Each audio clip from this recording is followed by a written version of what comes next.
social media after meeting repatriated overseas workers in a large crowd in Lian, Batangas.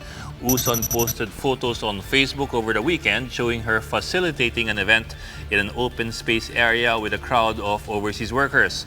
Netizens were quick to point out that Uson failed to impose social distancing measures. Uson shot back at critics, saying they observed proper protocol in their visit to the quarantine facility in Batangas. She said they were merely handing out hygiene kits and checking on the repatriates' well-being.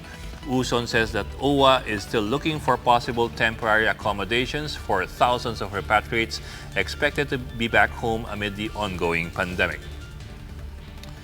The Trade Department is eyeing 30 billion pesos in additional funding to help more micro, small, and medium enterprises or MSMEs in the country that were affected by the ECQ.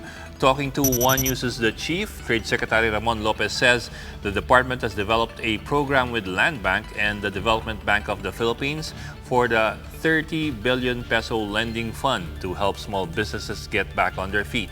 DTI's financing arm, the Small Business Corporation, has previously set up only 1 billion pesos for affected MSMEs under the Pagbabago at Pag-Asenso program. Businesses qualified for the program can borrow up to 500,000 pesos depending on their asset size. Loans under the program will also have an interest rate of 0.5% every month.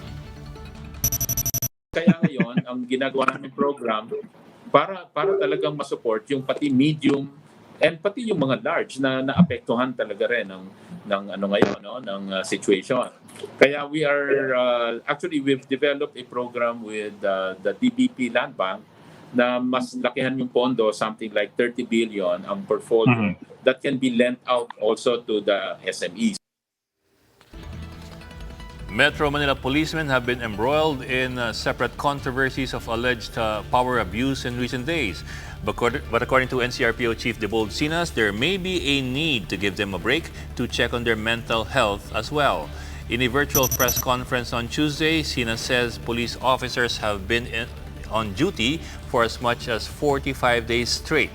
He says long hours on the job amid the global pandemic may take a toll on their mental stability.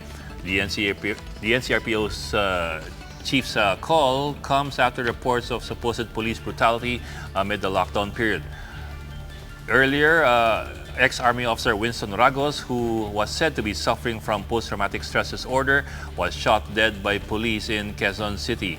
Sinas is now requesting for additional men from the PNP to augment their current force, manning various checkpoints in Metro Manila.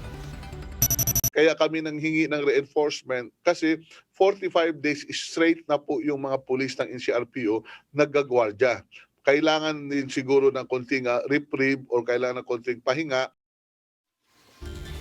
In other news, 3 drug suspects were arrested in the buy-bust operation in Balangcas, Valenzuela City. Authorities recovered around 70 grams of crystal meth or shabu worth 470,000 pesos and cell phones. The suspects will face charges for violating the Comprehensive Drugs Act as well as violating quarantine protocols.